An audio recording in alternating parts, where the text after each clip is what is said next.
The Metro on 1019 WDET FM, Detroit Public Radio. I'm Tia Graham. And I'm Robin Vincent. Earlier this month, the Department of Veterans Affairs announced plans to restructure. The agency will eliminate 80,000 jobs, according to a memo issued by the VA's chief of staff. The goal is to reduce the number of staff members to pre-pandemic levels.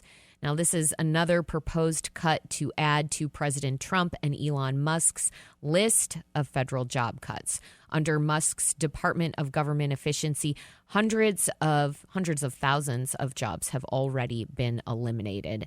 Veterans make up a large percent of federal workers who are already at risk of losing their jobs due to cuts at the department. And they are a substantial portion of the VA workforce, too. So the restructuring plans for the department just make things even more uncertain. And Robin, last and perhaps most importantly, veterans rely on the VA to provide the essential services that help them transition from military to civilian life. They get housing assistance and health care from the programs. Critics are concerned the cuts could negatively impact access for those who need it. So we want to hear from listeners who are veterans or close to veterans. What is it like for a veteran to re-enter civilian life? The number is 313-577-1019. And to talk a little more about this topic, we have Metro producer Carrie Jr. II, who prepared the conversation. Welcome to this side of the mic, Carrie. Hey, how y'all doing? Good morning. Hi. Hello. So what's the gist of where we are today? Yeah, so as you all already talked about some of those cuts, the department did release plans to reduce the workforce further, but there were job cuts that happened earlier in the year, right? There were already 2,400 that happened back in February by the Department of Veteran Affairs. There were 2,400 employees laid off or cut. And so a judge then ordered the president to reinstate some of those workers, but it's not really clear right now, and there's been no reports whether or not those workers have been rehired. Okay, so that issue is still unresolved. Mm-hmm. Any clue how many veterans have lost their jobs when the president cut jobs from other departments? No, like as you all said before, the veterans make up a large percentage of federal workers, and so there's no official number right now, but the Democrats estimate around 6,000 veterans lost their jobs when the president made cuts to federal departments. So this is why veterans are now becoming the face of federal job cuts in the U.S. And this new proposal could not only cost veterans tier jobs, but it would affect the services that they receive. Could you say more about that? Yeah, and a big one for sure of the services they receive is health care. That's like one of the major ones. About 9.1 million veterans receive health care through the VA. And the department also helps veterans pay for school. It offers a home loan so that service members can purchase homes. And it's all really essential services for veterans who are coming back and trying to re-enter civilian life. So many critics are saying, though, that they're concerned that these cuts could impact how the department operates, and it could operate in a negative way. It's not just efficiency, but some of the services that we just listed may not be available to them in the same way. So I'm imagining a lot of people are living their lives right now under a cloud of uncertainty. Mm-hmm. Any idea when these proposed cuts are to happen? Yeah, according to the memo that was obtained by the Associated Press, the department is currently under a review process. And so after that review process is complete, restructuring plans will be made. And then in June of this year, they'll release an idea for what those plans will be. So those cuts could begin as early as June, and August is kind of the target date. I do want to mention I reached out to the department as well, of Veteran Affairs, and they got back to me and said that the VA healthcare program and department is under scrutiny, and the reason why they're cutting it is because it's on the list of the Government Accountability Office's high risk list, and it's been on that list since 2015. And so when they clarified what high risk meant, it means that the programs and operations with serious vulnerabilities to waste, fraud, abuse, or mismanagement, or in need of transformation. So that's the language and reasoning behind why they say this department needs to be trimmed down. Cool. So not cool, but thank you so much for that, Carrie. Carrie's been working on this conversation for a while now. So thank you once again. We're going to take a quick break, but when we return, we will talk with veterans about their experience. And we do want to hear from listeners who are veterans or close to veterans. What is it like for a veteran to make the transition to civilian life? The number is 313-577-1019.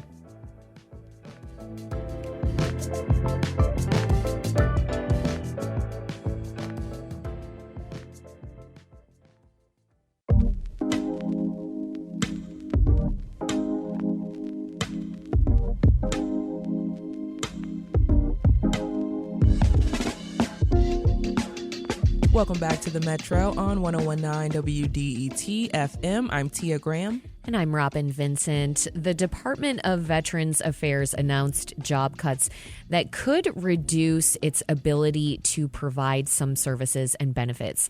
Healthcare is probably at the top of that list. Veterans risk their health to serve this country, and they often leave duty with physical or mental health issues. The VA is there to provide them with the access to care they need to manage those scars. And Robin, we are joined by Kevin Scott, a claims professor for the Detroit Veteran Affairs Center. He is a decorated combat-era Marine Corps veteran. He provides therapy and support to veterans who are facing all kinds of challenges after serving. And once again, he joins us now in studio to discuss the transition from military to civilian life. Kevin, welcome back to the Metro.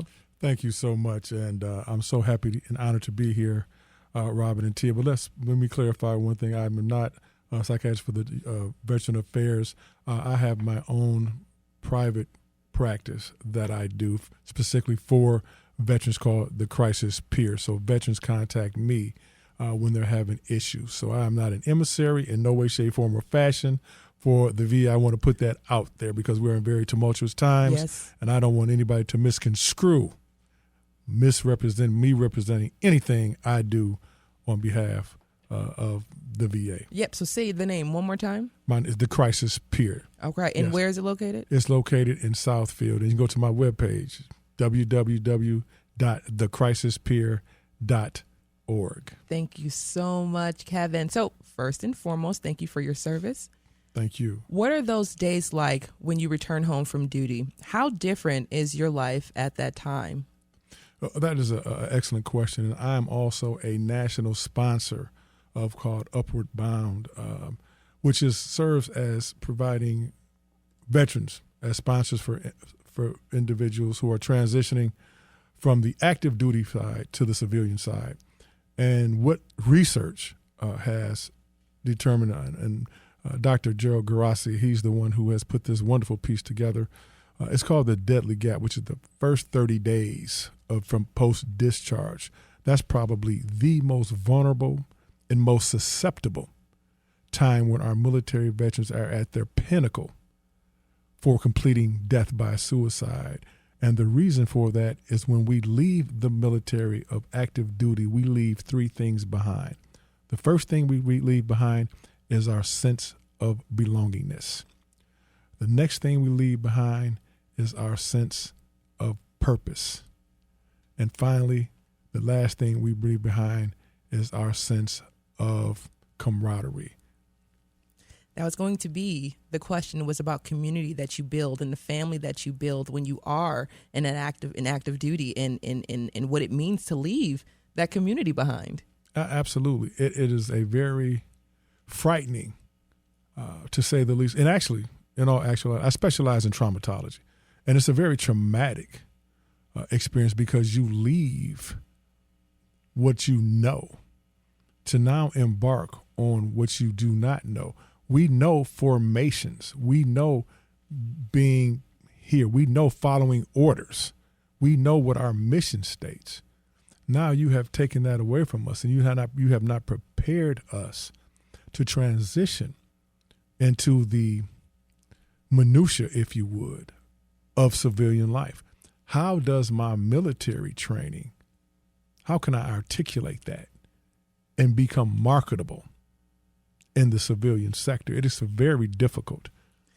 And difficulties all around. Talk about the family dynamics, especially for yourself personally, coming home, being surrounded by family again, and trying to figure out, especially within that first 30 days, like you were saying, of just readjusting. Absolutely. And I'm so glad you asked it, because I heard you mention as a segue just, I believe it was Robin had mentioned just the services that may be affected. Absolutely. Yeah. So here's the thing. A lot of times, the first thing that I was told when I got out the military was to go register at the VA. Well, most of our veterans will not go register at the VA for whatever reasons. And then for full transparency, I was one of those veterans who was disgruntled and angry with the VA, felt betrayed, felt casted away.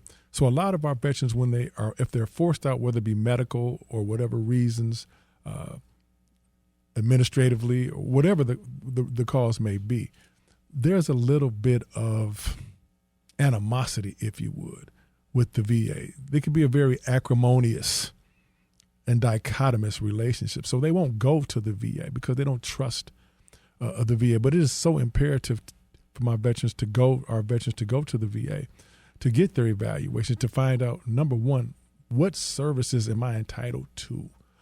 Because the VA makes a distinction between combat era veterans and non-combat era veterans. That's a whole different show. But it is important to know what you do have at your disposal. Now, the VA will never turn down a veteran for care, for humanitarian reasons. There has to be some very extenuating circumstances in order for a veteran not to be able to receive care at the VA. And Kevin, I was thinking, because, you talked about even before you were transitioning back to civilian life, you already had your hangups about the VA. So what were some of the things that were going through your mind, especially as you're entering into or not entering into the VA when you're returning to civilian life? What were some of your hangups there? Well, again, you have to understand that everyone's experience is different. The VA still, in my branch, the Marine Corps, we were probably one of the last to integrate. So there was instances where I ran into just full-fledged discrimination, would be putting it kind. It still existed. So that left a bad taste in my mouth. I had a great experience in my military active duty career. I went to some great places. I met some great people from all facets of life. But there were some things that stuck out. There really were. And so you don't trust the VA. And then I came home knowing that I was something. I knew I had issues when I came home. And just to continue to go to the VA and apply for claims and continue to get denied, and they keep not breasting off, but diagnosing it as something else that it's not, because a person knows when they're off, and Kevin knew that he was off. And having that feeling, coming home, you're not yourself. You're not Absolutely. What you're used to being before. So you're home. You're readjusting to civilian life, and you know that the VA, in your experience, is not going to be the place to go to help you through healthily in a positive way. So what were some of your first steps coming home and trying to find help, or finding outlets, or finding mentors or folks to talk to? Well, it's funny, because here's the thing. Just based on my experience and just from veterans that I have had the privilege of talking with, there is, in the VA, let me make sure I get to the VA has gotten better. Okay. For me, at first, there was no middle ground. Yeah. Veterans either loathed the VA or they loved the VA. You were never going to find, they were ambivalent. You're not going to get that. I hate it or I love it. And so the VA has become very conscious of that, very cognizant of that. And they have made concerted efforts to address those deficiencies in their care. See, it's one thing to get veterans to come to the VA, but it's a totally different stratagem to maintain and sustain them longitudinally throughout the lifespan for their care, to engage them. So the VA has embarked on looking at various metrics and variables that help to facilitate that. And it's about just really meeting the veterans where they're at. One of the greatest things that the Detroit VA has done, they put a recreational center down there, and they brought chess back Monday through Friday, which was probably one of the greatest therapeutic modalities that they could have ever done. It was at its peak right before COVID. COVID interrupted it, but from my understanding, they're bringing that back. But those are just some of the novel and innovative things that the VA has tried to do. And just before we transition on, I just want to ask a question about your involvement, I guess, getting back into civilian life, and just this idea of mental health. We talk about mental health. This is one of your strong points here. The idea of serving for a country that looks that discriminates against you, that you come home and you're not seen as this person who just did this amazing thing for their country. Could you talk about the mental health aspect of that and trying to work through that and navigate that? It's difficult, and I think for me personally, again, I want to make sure that it took a lot of intentionality. It took a lot of what I call psychoeducation, where I had to go and understand me first. I had to understand what my diagnosis was, even the fact that the VA wasn't there yet in acknowledging my diagnosis. I knew I had PTSD. So I knew the red flags. I knew what my red flags looked like. I know what my thought process looked like. So I educated myself. That's what I did. And just looked for other individuals whom, as you stated, community. There's a saying in the annals of NA, and I've really stole that phrase, and I say that the therapeutic value of one veteran helping another is without parallel, and I truly believe that. We are our greatest. We can be our best therapists, one another, by just the camaraderie, because we know what we've gone through. We know what it takes. We know what that pain feels like. We know the pain we've caused our family. And again, just in my own personal transition, it has nothing to do with the VA. I'm talking about how Kevin had to get his life back together based on the residue from my military service. And it impacted me significantly. I would be lying if I didn't. I made terrible decisions. Unfortunately, I went to places I didn't want to be. But I think it's imperative for veterans to see other veterans who are products of the process, to know that there is healing, that healing does take place, and that we do overcome these barriers and roadblocks in tremendous amounts and fashions. And that you're also worthy of healing, which is Absolutely. A lot of folks don't even think that is a thing, but you're worthy of it as well. You're listening to The Metro on WDET FM. I'm Tia Graham. And I'm Robin Vincent. We're speaking with Marine Corps veteran Kevin Scott about the experience of veterans once they return home. He runs the Crisis Peer Counseling Center. We also want to know what civilian life has been like for you, our veteran listeners. Call us at 313-577-1019. Let's turn to the phones right now to Ryan in Royal Oak. Ryan, thank you for calling the Metro. What has the transition from military to civilian life been like for you? Thank you for having me on. I'm a big listener and never called in. So if I seem a little nervous, I'm just that kind of a speaker. Well, Ryan, take your time, and thank you for popping the cherry here. Yeah. Oh, well, thank you. Yeah, I'm a Marine Corps veteran. Just Semper so you Fi, all Devil know. Dog. Oh, Semper Fi, brother. Just so you all know, I served during combat, but I myself never served in combat. That's not to say I don't have opinions based on my own experience, though. So your question is what my transition was like. Yeah.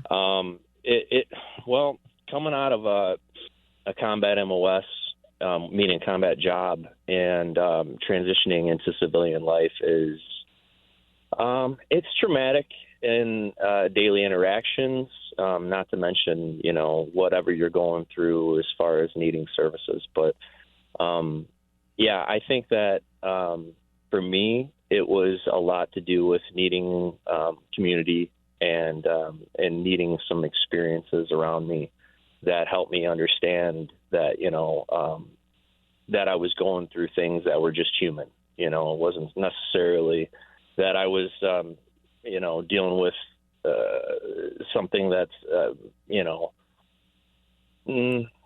specific to a dynamic, like a demographic, so much as it was, it's just something that I, as a human being, going through a society or an integration from something that is warfare based to something that is very not that.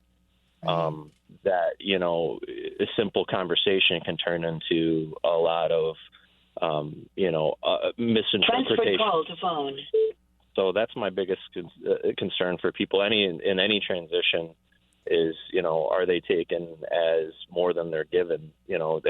Never intending, let's say, to be aggressive in a conversation, but being, looked at with wide eyes and dropped jaws and people, backing away from you.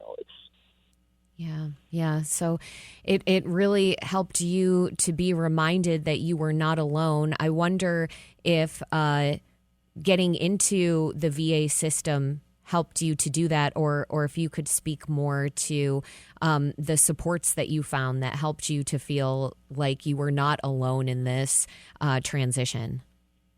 Yeah, absolutely.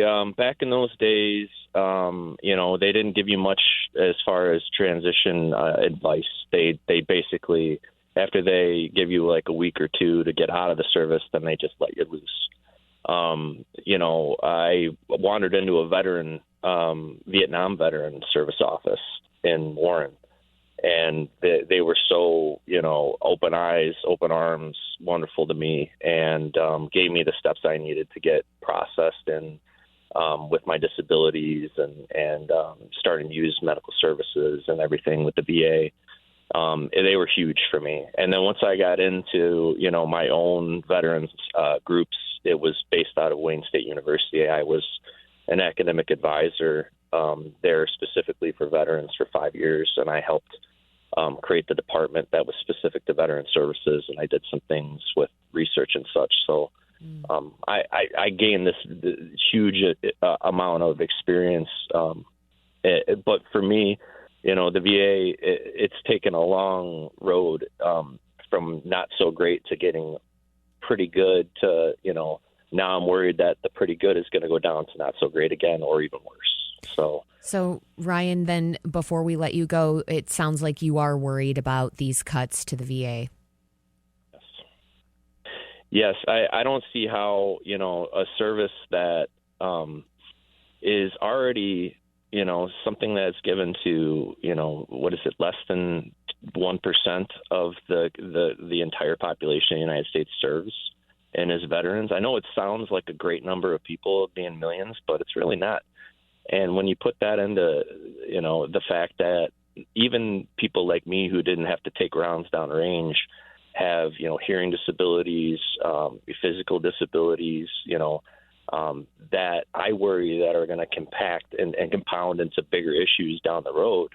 If I can't depend on the VA to handle those for me, that's been my healthcare service for 20 years, and I'm hoping to be till I die my service. And if it goes away, that upends my life in a different way. So it worries me. Yes, absolutely. Ryan, thank you for your service, and thank you so much for calling the Metro and sharing your experience with us. Kevin Scott, I want to turn back to you now. Ryan's experience, it highlights the importance of veterans finding community among each other. It sounds like he was especially able to do that because of the VA. Why is this so important? Well, again, I just feel for my fellow Marine and all my veterans, because here is the thing. For those veterans who come and get these services, and Ryan mentioned about being able to file for his disability because he knew even though he did not serve in combat, he didn't experience those rounds coming down range. Neither did I, but I am a combat era veteran. For those of us who suffer from PTSD, TBI, and all other issues, sometimes it takes us years, some of us decades, to get those service-connected disabilities granted. And here now we stand literally on the precipice of not knowing if those benefits will be continued. It is very traumatic. There is a sense of angst among veterans that I talk to right now. It is palpable. So every day is you just wake up and you're just like, what's next? And nothing can prepare you for that. And to Ryan's point, he makes a point. And here's the thing. When you're a military veteran, military veterans, we don't ask for help, we don't give help, and we don't want help. And the reason being, we are a help-based service. We are the help. They call us for the help. So we don't even know how to ask for help. You heard Ryan, and you could hear it in his voice. What do I do? You have not prepared me to go do anything leaving the service. What am I supposed to do? Figure it out on your own. It's very scary. It sounds like such a drastic mental shift on top of the many other issues that a person could be dealing with transitioning back to civilian life. I want to go back to something Ryan said. He described the VA as having been kind of bad and then getting better. Mm-hmm. And now, of course, he's worried about the direction it's going in now. Would you agree with that assessment that things were not so great at one point, that they had been getting better? Yes, from my personal experience as a veteran receiving services, I want to make sure that everyone understands this is the lens and the conduit that I'm coming from, based on my personal experience as a combat era veteran with a Service Connect disability. I used to loathe the VA. I'm not going to mince words. I used to loathe it. The treatment you got from certain providers was horrible. They didn't know, like Ryan said, they didn't know how to talk to us. Some of them were intimidated by us because they didn't understand the military culture. They didn't understand that military veterans get agitated quickly. We're known for dropping the F-bombs. That doesn't mean that we're going to That's just our vernacular. That's just how we get down. That's a sign of intelligence, I believe. Growing up around military family members, yeah. This is what we do. You don't have to call, and so that is so frustrating when the moment you walk through the door that you have to almost not be yourself. So, and I specialize in traumatology, and I tell people all the time that whenever you want to heal, you have to ask yourself, does this space have room enough for all of me? And veterans oftentimes could not bring all of themselves to the VA. They just had to bring pieces and fragments of themselves to the VA. You're listening to The Metro on WDET. I'm Robin Vincent. And I'm Tia Graham. We're speaking with Marine Corps veteran Kevin Scott about the experience of veterans once they return home. He runs the Crisis Peer Counseling Center. And we also want to know about civilian life for yourself. If you're listening and a veteran or a family member of a veteran, call us and let us know about the transition back to civilian life.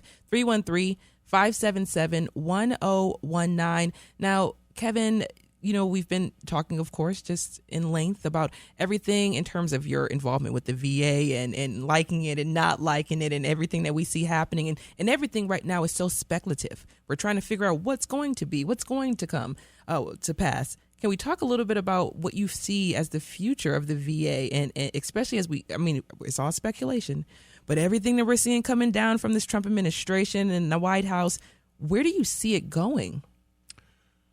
Well, again, I am really recalcitrant to speak on that from my personal opinion. And I have to put that caveat in place because you really don't know how your words can be misconstrued and used against you. But I will say this, that I am fearful. I am fearful. I am fearful from after as a veteran, what I saw take place on January the 6th and the aftermath of that,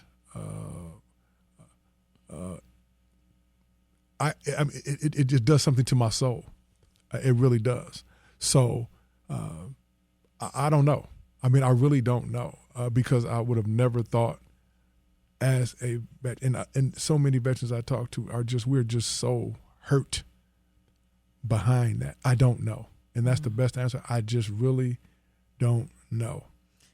Yeah, and just hearing you even say that, it's just like, that's the fear that I think we all kind of have. I'm not going to say all of us, but a lot of us in the country right now have this fear. We just don't know what to do with it or how to place it. So just speaking about mental health struggles, and earlier you did mention that veterans struggle to ask for help. So how do you encourage your fellow vets to learn and lean on one another and even lean on those around them in community? Absolutely. Well, you already mentioned it, Tia, so I'll use your segue.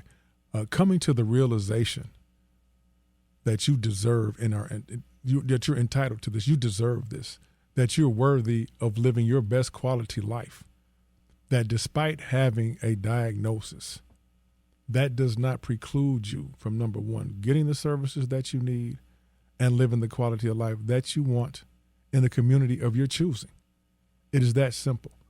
And once you understand that you don't have to live in isolation like I did for years, that you don't have to keep those suicidal ideations to yourself like I did for years, that you can be vulnerable and ask your fellow veterans, because we don't leave no one behind.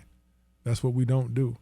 And again, the community aspect of it, knowing that you are not alone, knowing that those aren't words. Every time I call the VA for an appointment or something, they always say, thank you for your service. If you really want to thank me for my service, then help me get the help I need. Help me. Just don't tell me thank you for your service. Mean it. Just don't give me that obligatory, scripted line. Now, in all fairness, again, it is a concerted effort to acknowledge, to your point, that just the whole mental component that our military veterans come home with. We haven't even gotten to the disparate aspect for our female veterans and even our male veterans that deal with MST, military sexual trauma. We haven't even discussed that yet. That is a whole different conversation for our female veterans. We haven't even gotten to how I hate to say it, but underserved a lot of our female veterans feel because they just don't have, the VA has not provided them the bandwidth for healing. And of course, our LGBTQ community as well. So there's a lot there. And we are definitely going to talk about that, honestly, within our next segment here. So we do want to say thank you so much to Kevin Scott, a decorated combat-era Marine Corps veteran. He runs the Crisis Peer Counseling Center. Once again, Kevin, thank you so much for joining us on the Metro. Oh, it's been my pleasure. I'm so glad. Thank you, Tia and Robin. I'm so glad to be here again. Thank you. Anytime, I'm at your disposal. Thank you.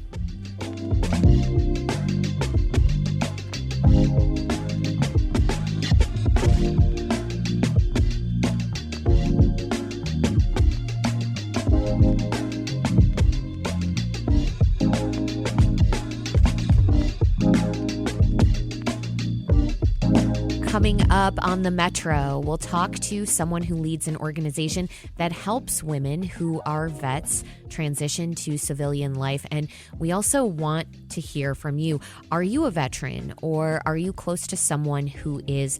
What was it like to go from military to civilian life? And are you concerned about the cuts to the VA? The number is 313-577-1019. This is the Metro on WDET. Stay with us.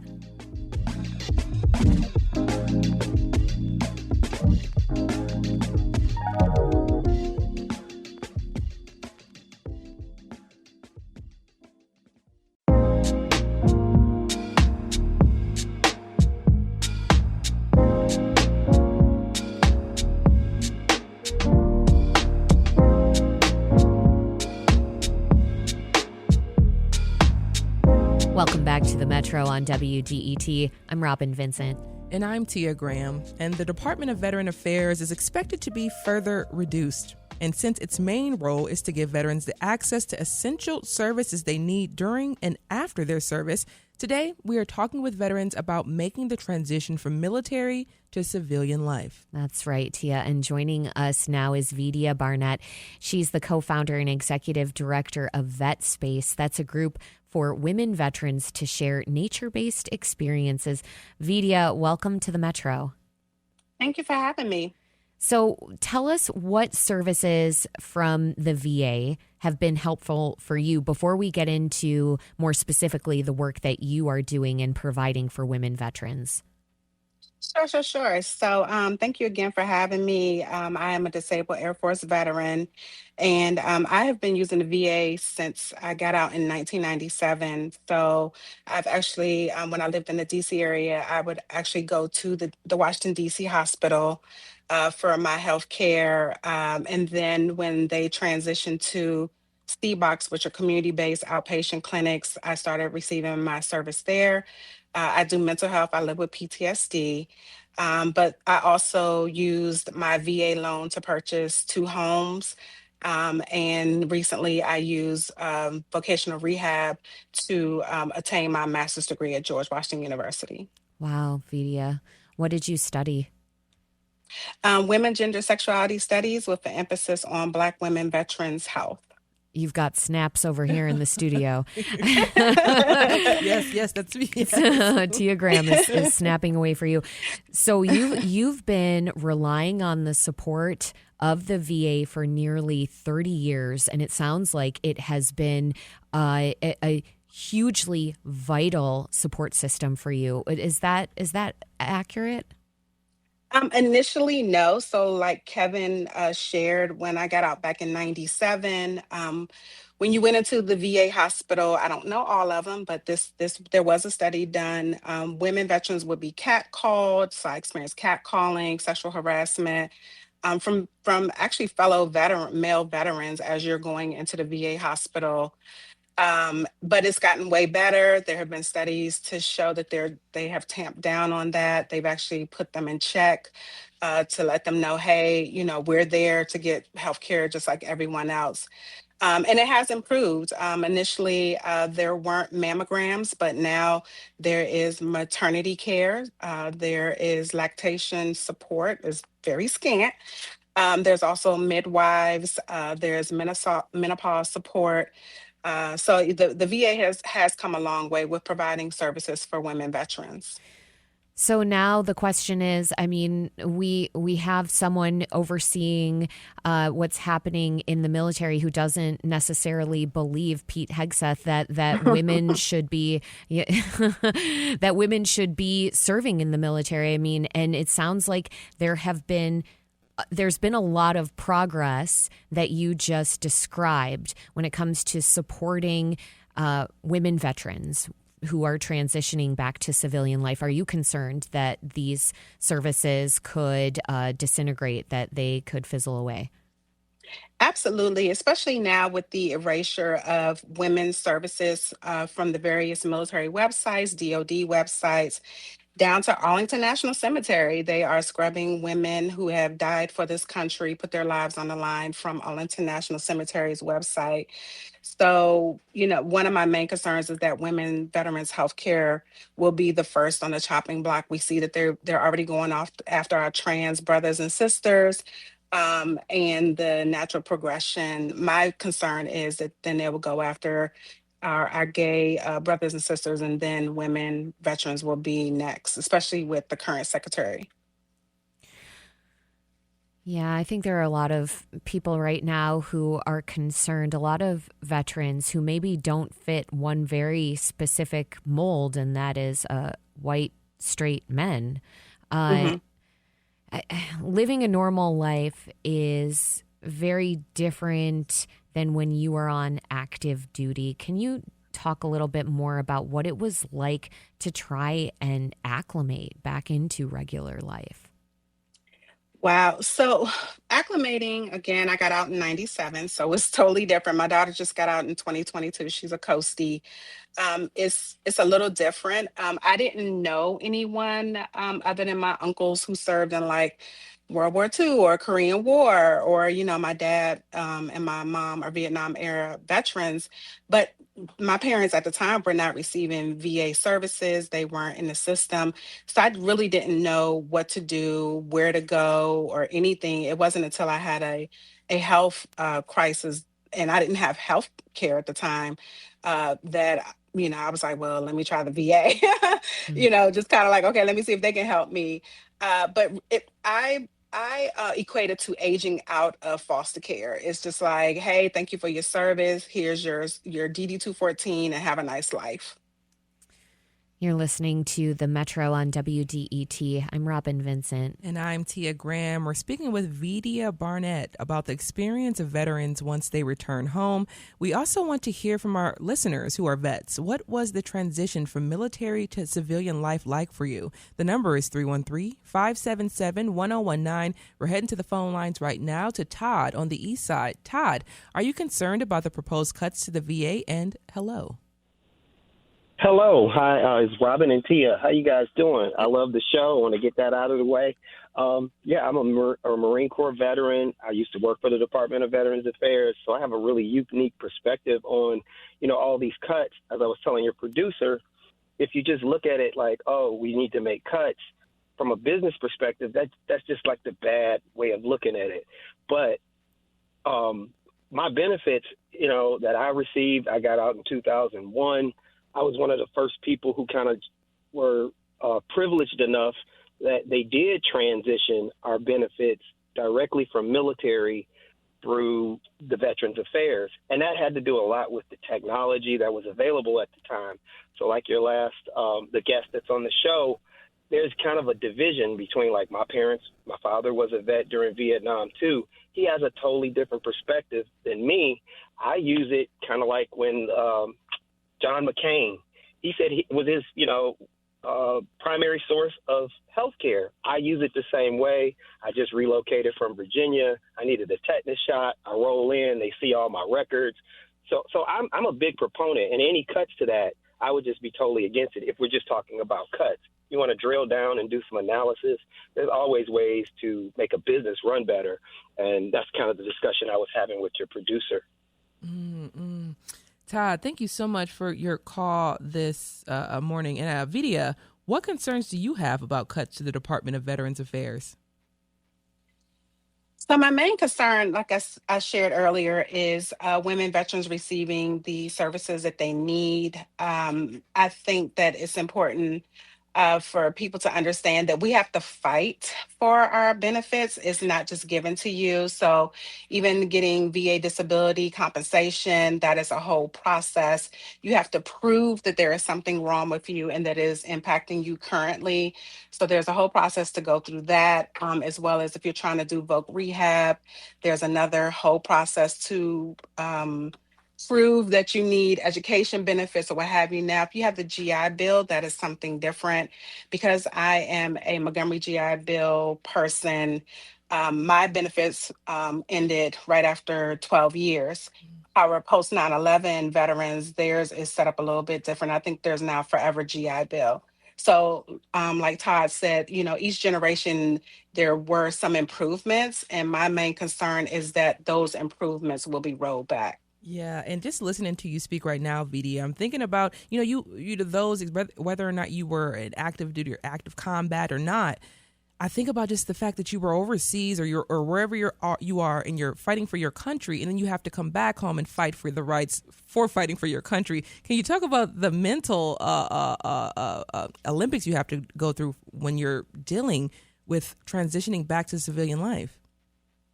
Yeah, I mean, it's you feel betrayed because the impression and a lot of civilians think that veterans are living a high life and everything is just gravy for us, that we're just sitting back and everything's given to us.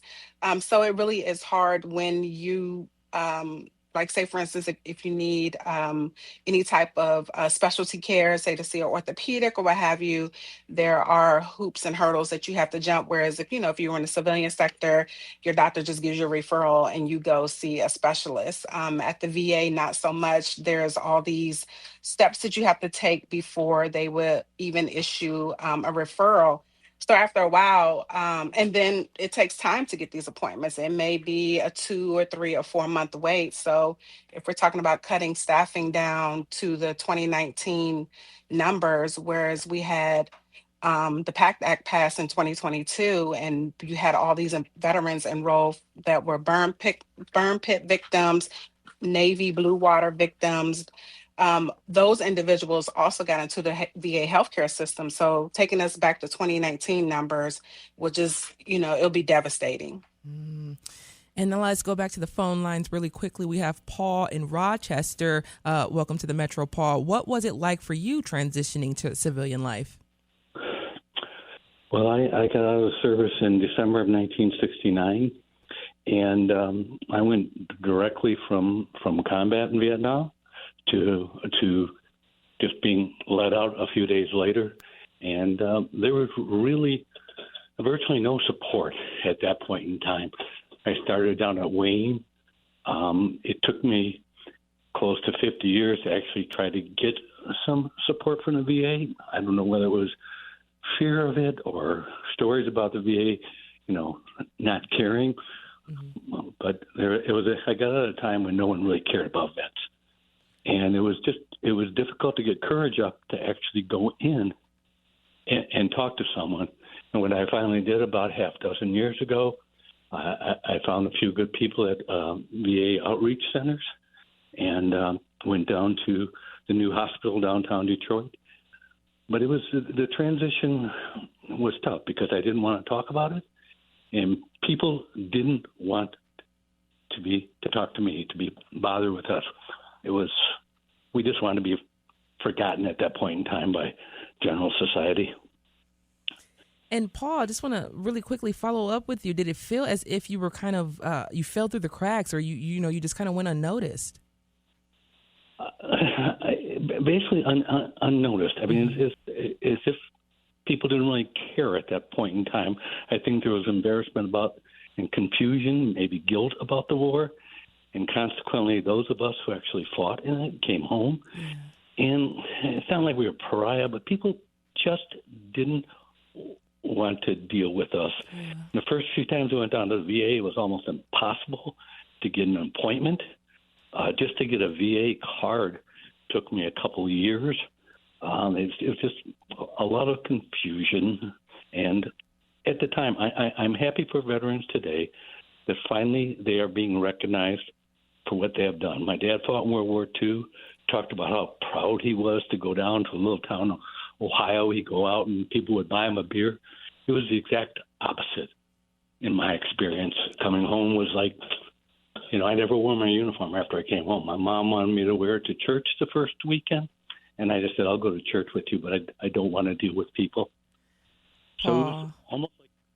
Paul, thank you so much for calling in this morning to the Metro and sharing your story with us. I hope that we listen to Paul and we listen to all the stories that we've heard today, and we kind of get a feel and a sense for what veterans have felt and are feeling in this country today. Vidya, we're going to bring you back into the conversation really quickly, briefly, if you can, discuss what you do to support women veterans. The natural world can have a lot of healing power that's central to your work with Vet Space. Could you tell us a little bit more? Sure. So I co-founded the Vet Space back in 2019. And right now we're out of the southeastern region.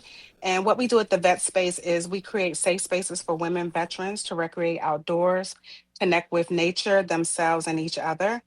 And the reason why I founded the Vet Space is I love being outdoors, but when I went to a lot of outdoor veteran programs, sometimes I was the only woman. Sometimes I was the only woman of color. And then people were like my kids' age. So it was extremely intimidating for me. So the vet space, majority of our women, not all, are over the age of 50. They have varying mobility issues. My oldest veteran is my mom, who is a Marine Corps vet. She's 74, and she actually comes out to our events. We host hikes, introduction, kayaking. We do adaptive sports. So we partner with other organizations that have like recumbent bikes or hand cycles. We also try to stick with state parks that have all-terrain wheelchairs. So if a woman veteran does have some mobility issues, then we'll rent out that wheelchair for her so that she can also go on the hike as well. Vidya Barnett is the co-founder and executive director of Vet Space. I want to say thank you so much for joining us this morning, and thank you for your service. Thank you for having me. This is WDET-FM, Detroit Public Radio, your connection to news, music, and conversation.